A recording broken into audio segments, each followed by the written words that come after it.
and welcome. And nice to have you with us on this Wednesday afternoon. It's good to have you aboard on the 20th day of June, 2018. As we chat to you about what's cooking as far as the world of sports is concerned. Colin is out, baby, soon. We'll keep you posted with that, Mr. Schmeling. Eddie and the crew's in today. Bill Zimmerman, and this is why Bill's not management material, has not staffed the operation properly. We don't have a board op today, so it's Eddie by himself, which Eddie is a better board op than a producer anyway. So let me rephrase that. We don't have a producer today. Maybe Bill will hang around after he blew off. I asked for Dak Prescott, and he said sure. And then all of a sudden, Dak Prescott is out with Danny Cannell. So there you have it. As we chat to you about what's cooking as far as the world of sports is concerned. 888 Mad Dog 6 on a great Sirius XM82. We have Steve a little bit later on today, Mr. Phillips. We'll do a little NBA today. John Rothstein, he of CBS Sportsnet, is going to come by, and we're going to do a lot of good things with him. In studio, we'll break down the NBA draft and have some fun with that league and what to expect tomorrow. PJ will join us tomorrow, so I will succumb to NBA pressure and pull off an Evan Cohen, and I'll get involved in that. By the way, we have decided to add an integral part to the Morning Men, and that is Colin Russo, who I guess really waxed poetic and really dazzled them last week. So we might get Babchek out of there, who's not doing anything about sports anyway, and put Colin in. So we'll keep you posted as far as that is concerned on this busy afternoon. 888 Mad Dog 6, and away we go now as we chat to you about what's cooking as far as the world of sports goes. So I don't want to start here, but I almost have to, because you got two developments as far as the NBA and free agency is concerned, which are very unique and are interesting. One, Kawhi Leonard, it sounds like Popovich has flown out to L.A. Now, you know Leonard did not want to have this meeting. You could tell that he probably tried to avoid it. You know, Leonard's a quiet kid. You know, he sounds like he's been hurt about how he was treated in his own eyes by the Spurs, who, you know, may have second-guessed his injury a little bit, who, you know, Tony Parker had some things to say that maybe Leonard kind of gave up on a team when he played 9 games last year. And he's a sensitive kid that probably got to him a little bit. You know, he might be using that as a way to get out and force a trade to the Lakers. So there's a lot of things in play. He's got a huge entourage. You know, who knows what he really thinks when he's got 9 million people talking for him. But it sounds like he tried to avoid a head-to-head with Pop. But Popovich has earned the right, even Leonard would know this, that, you know, if he tracks him down via text message and says, Kyrie, I'm going to be out in L.A. on, you know, Wednesday, June 19th. I need 20 minutes. Can you see me? Leonard, although he would love to avoid it because it's confrontational if he does see Pop, doesn't want to be convinced to stay in San Antonio when he's been told and he feels L.A.'s his deal, despite the fact that doesn't have any leverage about L.A. into next year.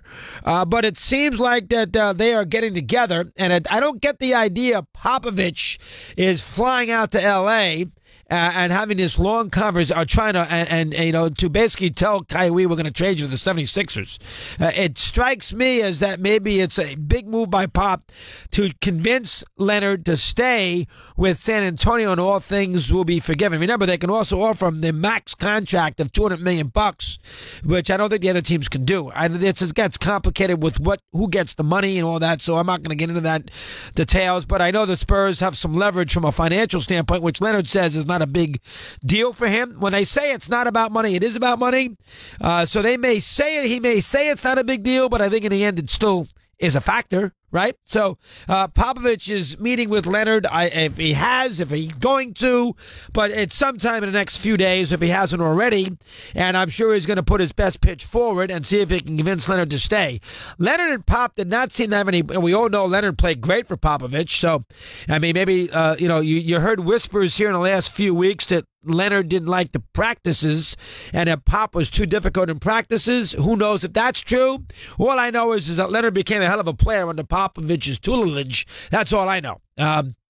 So from that perspective, I find it hard to believe that when they, you know, sit down and have a cup of coffee, I think, you know, and they get rid of the awkwardness early in the first 10 minutes of the meeting, or they go out and have dinner somewhere. I would think the two of them would blend and they would mesh, and there would be some good feelings walking out the door. Now, whether that means Leonard's going to stay in San Antonio for now and the foreseeable future. Who knows? But it doesn't seem like the Spurs have given up of trying to keep Leonard in the state of Texas. So that's number one, which is important today as, we'll get a little closer to the free agency scenario in the National Basketball Association.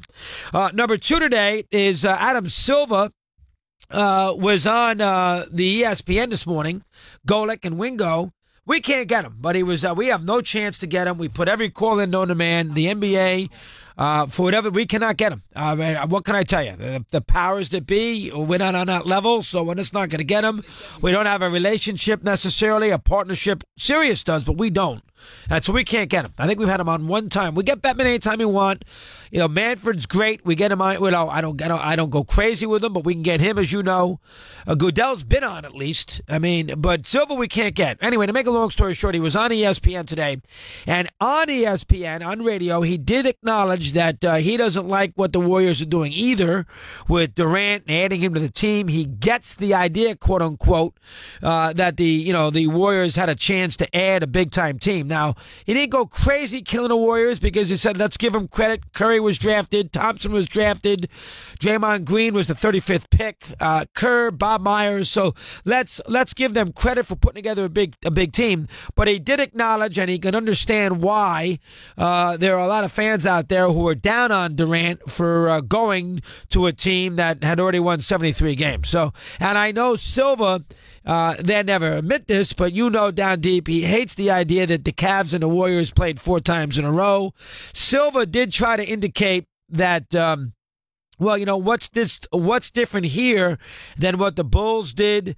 What's different here than what maybe some of the teams in the 80s did? Well, and, to be fair, and he acknowledged this, so let's not knock him for it, but to be fair, in the middle of the Bulls' run, they didn't bring in Patrick Ewing, all right? They didn't they didn't bring Elijah one in. In the years of the Bulls and their titles, they tweaked the roster. Kukoc came and, they maneuvered here and there, and they got Rodman. They did some things, but they didn't go out there and they didn't bring in the second best player in the league to be with Jordan. As the Golden State did. So, and he acknowledged it's a little different, but, he did mention that, Chicago dominated. Now, remember, Chicago dominated in the 90s, but, they didn't sweep everybody. They lost to Seattle a couple of games. They played 6-game series against Malone and Stockton. They did play a 7th game against the Knicks. They did play a 7th game one year against the Indiana Pacers. Barkley gave them a good run that one year. So, it's not like they were they never lost, but, they didn't run roughshod over the NBA, and they played every game to win, whether it be a game in January. In the years that Jordan was there, he never took days off. Never. You go look at the schedule. Jordan played 82 games year after year after year after year. He played constantly. The Warriors, basically they play games at that regular season. So, and the Bulls never did that. But he acknowledged that the Bulls dominated too. It's a little different because no Durant to Chicago, and the Bulls were, in a situation in the 90s where they were at least challenged occasionally. Golden State was challenged by Houston, all right, but still, for the most part, they have not been challenged, especially in the final. Now, you can't bring up the 80s in comparison to Golden State because the 80s, there was always a second team, whether that was Detroit, whether that was Philly. You had Detroit there, great, played in a couple of finals. They won 2 championships. They played in the one final and lost. They played a 7th game against Boston. Detroit was a pretty competitive team there the latter part of the 80s with Chuck. That's one. 2, the Lakers were the Lakers, and then they had the Celtics, which is the best rivalry in the sport. Golden State and Cleveland's not the best rivalry in the sport. Lakers and Celtics is. So, and you had Magic on one end and Bird on the other. They played 3 times in the NBA Finals. So, and it was 2 games. It was 2-1. It was good. So, it's a little different. And then you had Philadelphia, who, of course, won a championship and played finals against the Lakers, in which they lost twice. And they played classics against Boston, in which, they lost 2 7th-game wars, one with a 3-1 lead, and one 92-91, and then the Celtics won a championship against Houston. So, a little better balance in the 80s than there are right now. That's the second thing. The third thing in the NBA is the story Mark Stein, and give him credit, writes the New York Times. he sort of had this on his blog page. This was not in a newspaper. But he basically indicated, and, I'm assuming I don't follow this of who's got the best inside NBA sources. I know Wojciechowski does a good job for ESPN, so we got him. I know Stein writes well, so let's put him in the mix. And maybe he does. Who knows? But he's indicated now twice in the last week that it appears, and I'm shocked, that it appears that George is going to stay with Oklahoma City. Now, he's going to stay in a short-term contract, so we're going to do this all over again. But it sounds like that maybe he'll sign a 2-year, $63 million contract, $30 million 1 year, $32 the next, and maybe with an opt-out after next year. Now, that's not perfect, but, it gives Oklahoma City another year to figure out what they're going to do and to convince George to make a long-term commitment. But I'm surprised by that.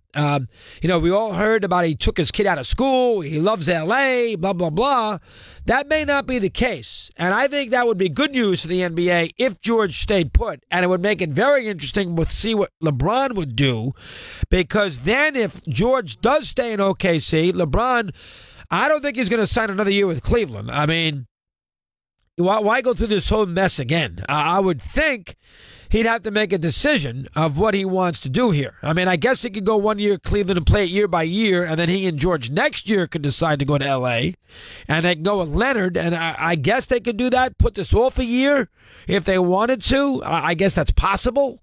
And then they can go out there and challenge it, but then we're going through this whole thing again next summer. They could do that, or, LeBron could go to L.A. by himself if George doesn't go. So it sounds like George, and who knows? I'm not knocking Stein. He might be the greatest thing since Sam Goldhopper, who wrote for the New York Times for 100 years. Who knows? I don't know enough about it. I don't get into that. That sort of the muck, which is muck. Those guys do a hell of a job. Don't get me wrong, but I'm not making fun. I'm not calling Sam Presti, Sam Chris Russo, fill me in off the record. I'm not doing that. But it sounds like there might be some behind the scenes activity of George staying put, which I find interesting. So there you go. That's where you begin on a day. George, Kyrie Leonard, and he didn't want this conversation with Popovich, and Popovich said, you owe me one. And I guess he said, okay. And, when you go, hopefully Leonard keeps his, I don't want to use that word, keeps his entourage away. His handlers is a better way to put it. Hopefully he does that, and it's a one-on-one discussion, and they can have a quiet dinner somewhere, and Popovich, because it would be good for the league if he stayed. Let's be fair. Be good for the league. So that's where you begin on a busy afternoon. We have a lot to still do here on this busy day, including Mike Trout. We'll get into that in the course of our day, too. His 1,000th game is tomorrow. We'll do a little World Cup today. Eddie Erickson solo, but he's in the right spot, pressing buttons instead of picking up the phones. We continue here on Mad Dog Unleashed.